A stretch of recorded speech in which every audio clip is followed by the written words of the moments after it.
Mark, thanks so much for your time today. Thank you, Sally. Welcome to Media One. Thank you very much. Can you tell us a little bit about who you are and what your role is here at Media One? Yeah, well, my name's Mark. I'm very proud to lead the team, head the team up at Media One. I've been here a while, just over 13 years at Wow. Media One, and nearly 25 years in Dubai. So you're a veteran. In every sense of the word, every sense of the word. So what changes have you seen? There's obviously dramatic changes in Dubai, not just Dubai, but the Middle East, in terms of visitor numbers and travellers and trends. Well, when I first came out to Dubai back in 2000, he said, "Do you want to do some consultancy work?" And I said, "Yeah, great." And I put the phone down and I had to pick up the map and work out exactly Where it was. I was. And it was in the Middle East. I wasn't quite 100% sure. So it's massively changed since then, as you said. And it's been a really exciting time to be part of that change. Yeah. When I came out in 2000, there was 750,000 people. And now, It's a lot now, then. well, it's nearly 4 million, I think, in Dubai. Yeah, hello. In the UAE, I think it's pushing 11, 12 million. So it's been massive growth. Dubai back in the day was all down the other end of town. Yeah. And it's shifting and getting closer and closer to Abu Dhabi. Yeah.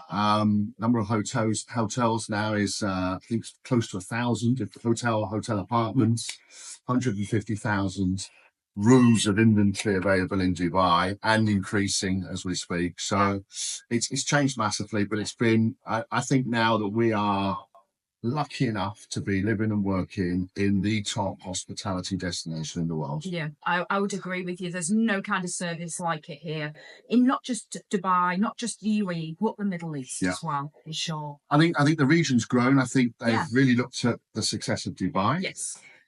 And it's been a great model, hasn't it? Yeah.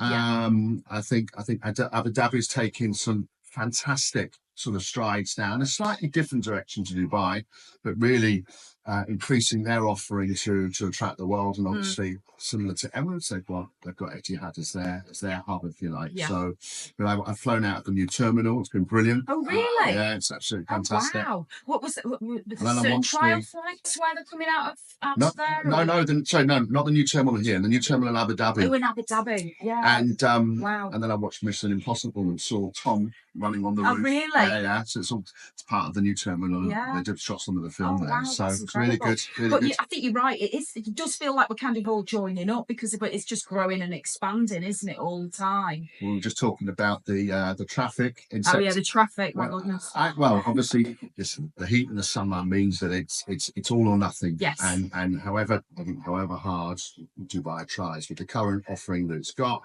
inevitably July and August are going to be slower months. Yes. I must admit, coming towards the end of August and coming into September, I said, thank goodness for traffic jams. Yeah, because you know it's back to life. It's a good sign. It can go a little bit like a ghost town during the summer, can't it? Yeah, for sure. But no, traffic's back. Listen, these are all sort of first world problems to have, isn't it? Of course. If we didn't have traffic jams, there'd be even Everybody bigger starts problem. worrying. I think you worry if there's traffic, you worry if there isn't traffic, but it's booming. I think it's fair to say, isn't it, as a region?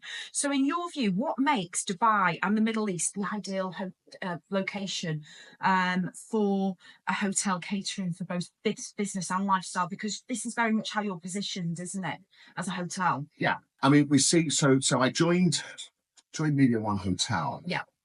And now I work at Media One. What we've tried to do over the last 13 years is to sort of look at our offering.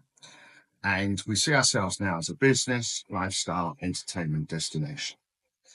And what makes that destination? We're a mixed use. So we've got offices here. Yes. We've got 230,000 square feet of offices. Wow.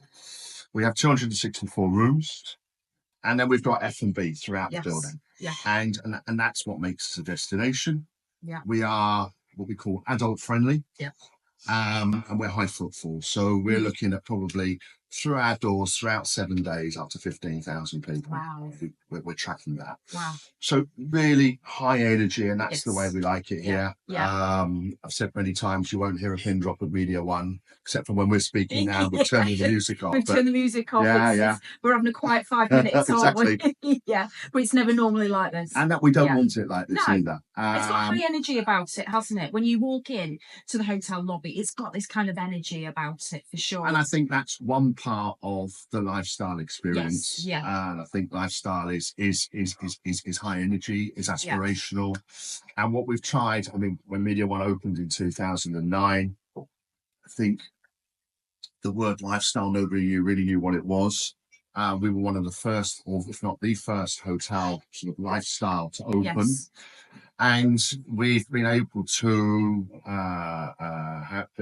be prominent in the market, I think, for the independent nature of the property. So where it's only one Media One. Yeah. And we've retained that independence. And by doing that, we've managed to retain the entrepreneurial spirit, which I think is another part of the lifestyle offering. Yes. So very fortunate, very good owners who let us get on and run the business for them. Yeah.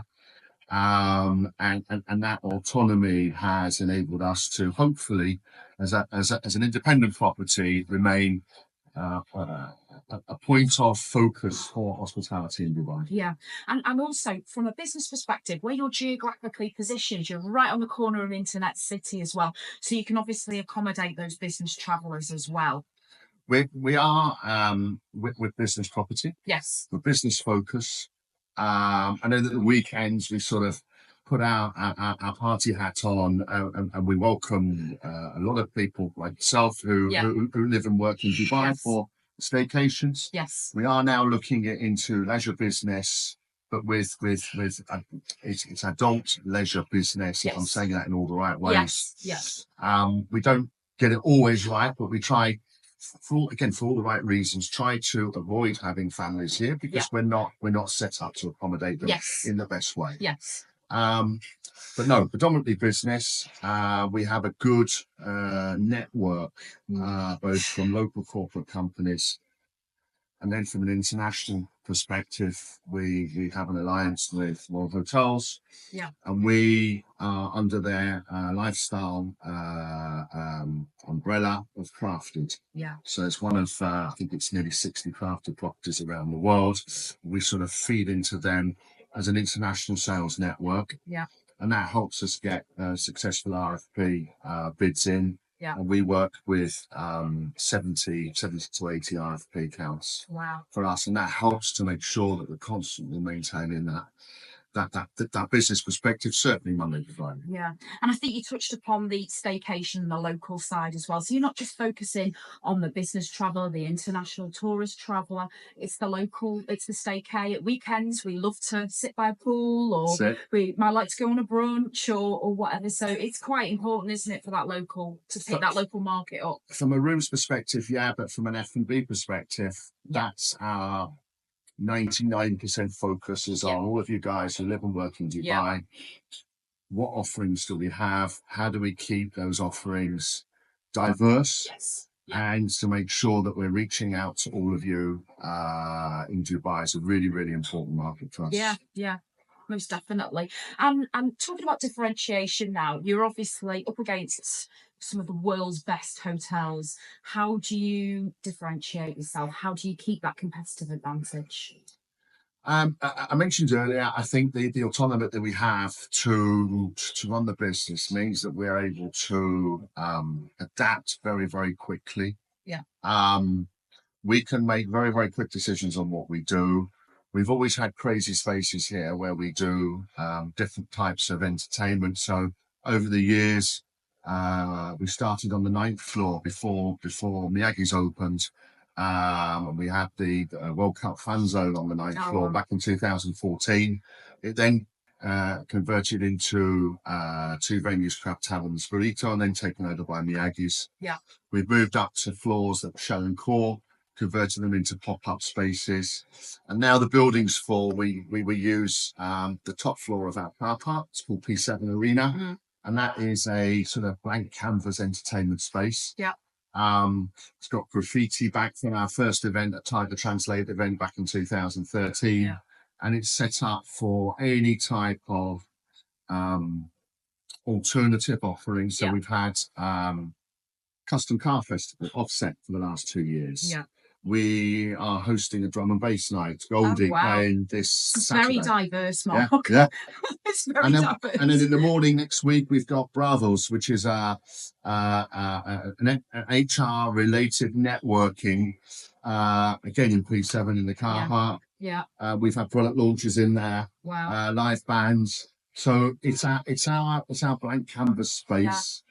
And I think that from that perspective, that helps us with the local market. Yeah.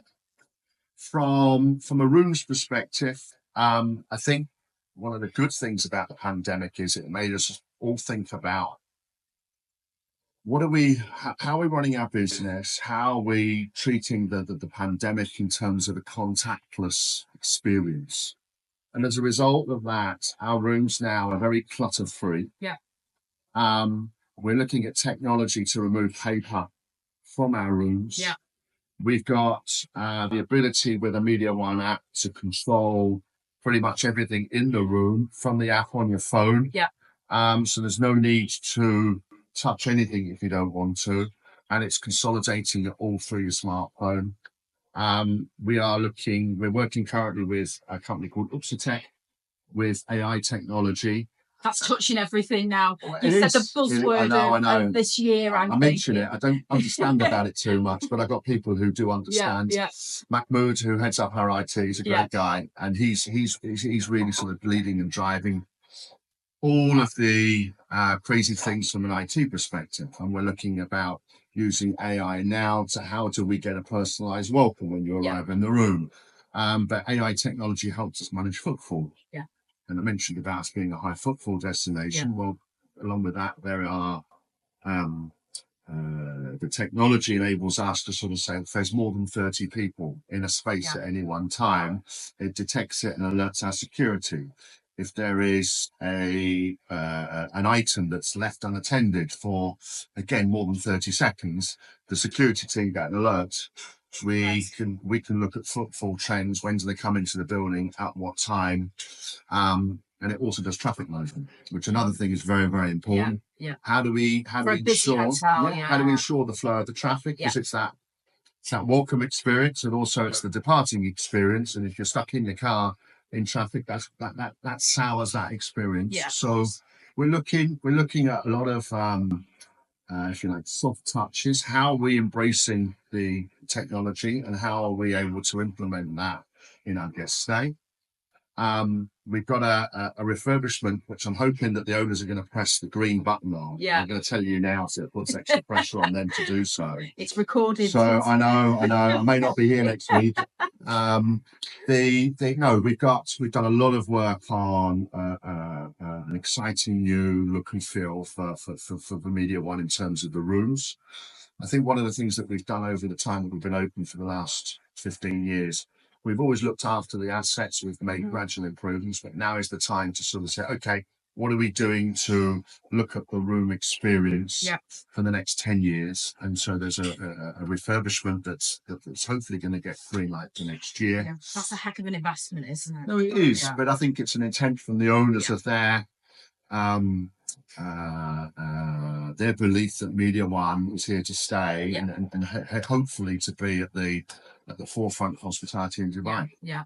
And if we can just go back, you touched upon these diverse events that you've come in, the drum and bass and the HR events and things. How do Media One drive that in terms of getting those organisations and be the venue to come to? Well, we're lucky. Well, we've done a lot of exposure, so we are. Part of our strategy is to network. Yeah. We are members of over a dozen business councils. Yeah. We're members of the events group. Yeah. Which is a group that's set up for events specifically in Dubai. So a lot of events companies are there. Yeah. We've showcased P7 Arena. Yeah.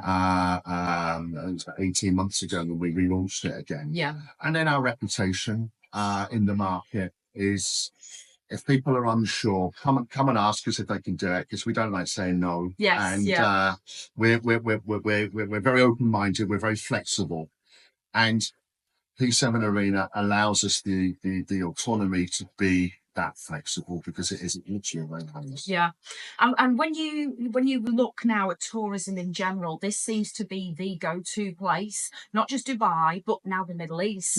Yeah. People are looking at Saudi Arabia as venues, and we've mentioned Abu Dhabi. How much has it changed in the years since you've been here? I think in terms of the offering, the competition, the standards, but I think that one of the principal draw for me, and I talk about it with friends and colleagues, is safety. Yes.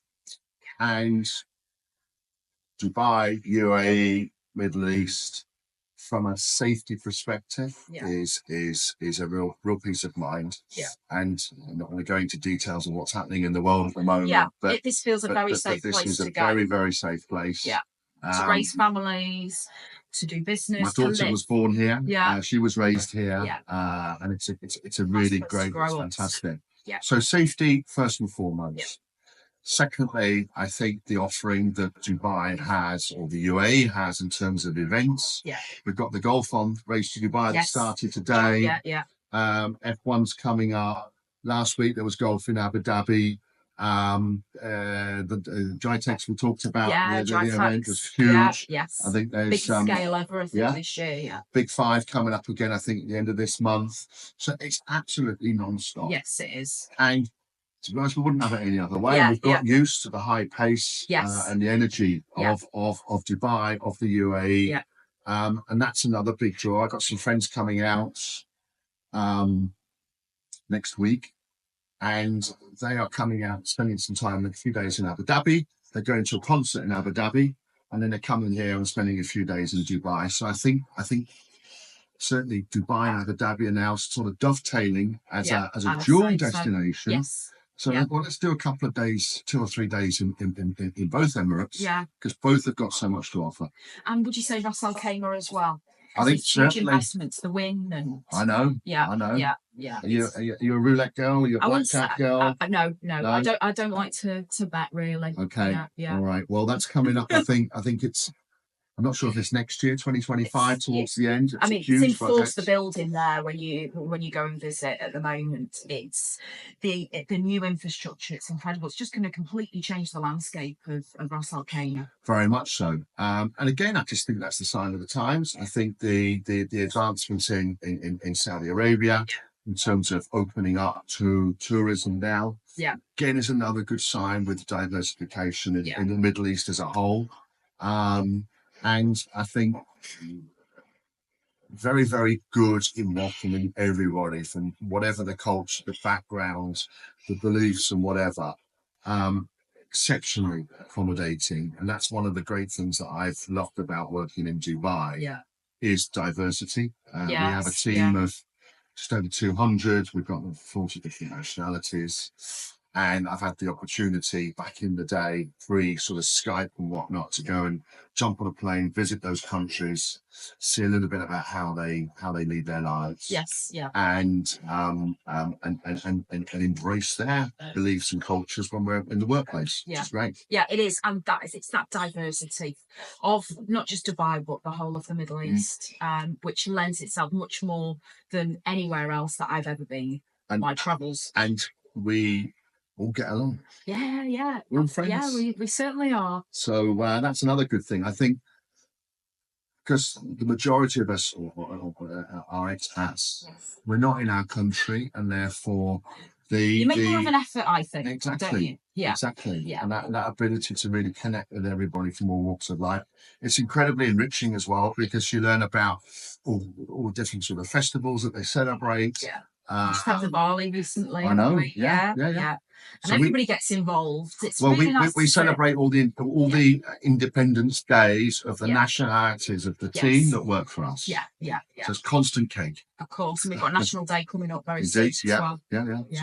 all good. It really is. Mark, thank you so much for your time today. Really appreciate it. Lovely talking to you, Sally. Thanks ever so much. Thank you. Thanks. And for more information about Media One, you can visit the website mediaonehotels.com.